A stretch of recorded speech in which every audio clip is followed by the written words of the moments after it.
J'avais peur de rater ce moment, Monsieur le Président, étant retenu d'un rendez-vous médical à Brest. Donc je vais essayer d'être bref, mais quand je commence par dire que je vais être bref, c'est peut-être pas toujours le cas, donc je vais essayer de m'y tenir. Déjà bref parce que ce débat d'orientation budgétaire sur les grandes orientations se ressemble d'année en année depuis votre magistère, Monsieur le Président. Et avec Lady Le Hir, c'est presque devenu une tradition. Elle déroule son argumentaire, moi je vais le démonter un peu point par point. On va finir par nous prendre pour deux vieux duettistes bien rodés, où chacun connaît son rôle. Elle entame son solo avec la partition du cabinet, et moi je vais répondre sur certains points, à point. Le contexte national, et je vous ai écouté dans la voiture, la modernité fait qu'on peut suivre les débats. Je vous remercie, monsieur. Sur la chaîne YouTube, voilà, il y a au moins quelqu'un qui la regarde. Enfin, je ne la regardais pas, je l'écoutais. Le contexte national est tout sauf le stable, vous l'avez dit tout à l'heure. La loi de finances en discussion au Parlement impose donc un redressement budgétaire à marche forcée. L'État va viser un déficit autour de 4,7% du PIB en 2026, contre 5,4% aujourd'hui en 2025, et va probablement compter sur une contribution massive des collectivités qui est estimée entre 4 et 8 millions d'euros.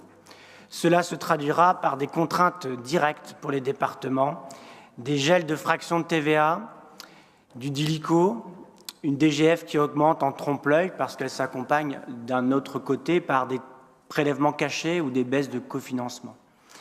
À cela va s'ajouter aussi la réforme du transfert de la TVA, désormais indexée sur l'inflation et plafonnée, et elle devient donc un petit peu moins prévisible pour nos collectivités comme notre département, alors qu'elle représente près de 40% des ressources fiscales des départements de France.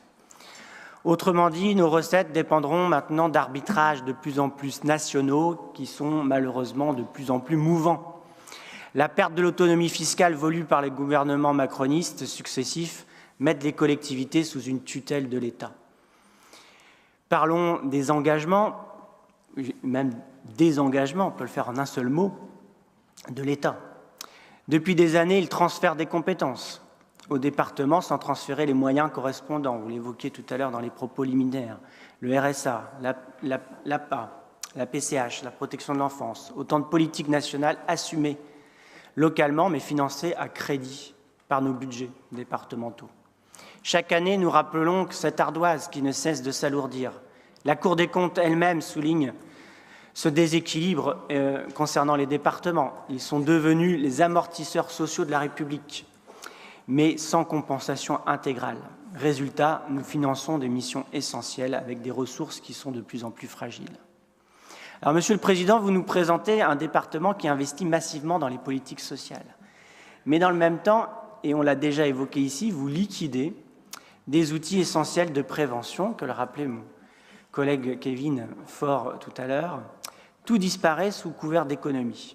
Des associations voient leurs subventions diminuer, car les finances sont, paraît-il, problématiques.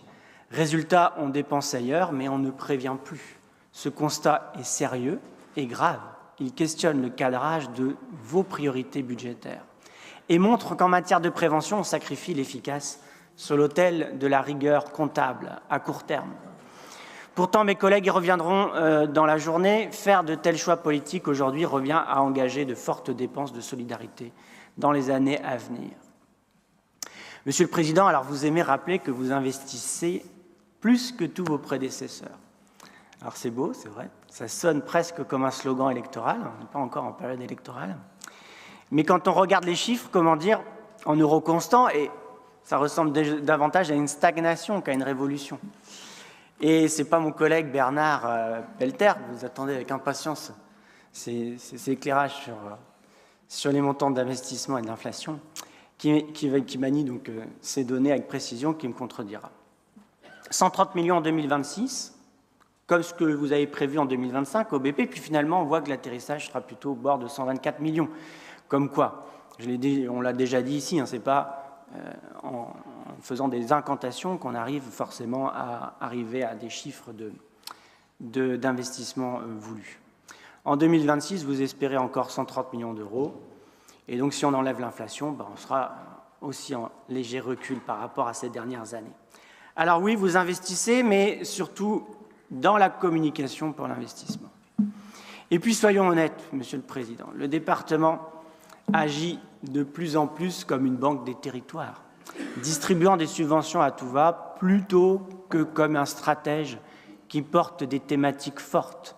On finance des projets, mais où est la vision? Où sont les priorités structurantes pour le Finistère, pour ses habitants? Bref, on nous vend du niveau historique, mais l'histoire et la Cour régionale des comptes, à son moment venu, retiendront surtout que le département finance tout et n'importe quoi. Et la Cour des comptes va finir par croire qu'on déverse l'argent public comme on arrose un champ sec, sans la moindre règle définie. Enfin, la dette, Monsieur le Président, oui, elle repart légèrement à la hausse, mais beaucoup moins que prévu. Pourquoi? Parce que les DMTO ont bondi en 2025, atteignant près de 174 millions d'euros, et donc grâce à votre stratégie. Encore une fois, je vais reprendre mon expression, parce que dans les portes de Noël, la hotte du Père Maël est bien remplie. Mais vous n'y êtes pour pas grand-chose, Monsieur le Président. Cette situation exceptionnelle, elle repose sur 3 facteurs. La trésorerie confortable trouvée en 2021, j'allais dire merci qui? Merci à vos prédécesseurs. La décrue continuelle de la dette depuis plusieurs années, qui offre des marges de manœuvre. Alors je vous entendais depuis 2022, en fait, si on regarde le graphique, c'est depuis 2018. Ça a commencé bien avant. Merci qui encore? Merci à vos prédécesseurs. La dynamique de la TVA et des taxes sur les assurances qui auraient compensé les impôts supprimés par l'État, qui jusque-là étaient dynamiques, même si, je l'évoquais tout à l'heure, l'État a décidé finalement de retirer un peu de cette dynamique de la TVA, et une hausse extraordinaire donc, de ces droits de mutation, près de 50 millions d'euros en plus chaque année, et ce n'est pas l'arrivée d'une nouvelle majorité départementale en 2021 qui a créé un afflux de la population à vouloir acheter des biens dans le Finistère, même s'il se murmure que l'ancien président François Hollande cherche à installer ses valises et qu'il fait bon vivre dans le Finistère. Alors, avant de vous féliciter, rappelons que ces recettes sont conjoncturelles et pas forcément structurelles.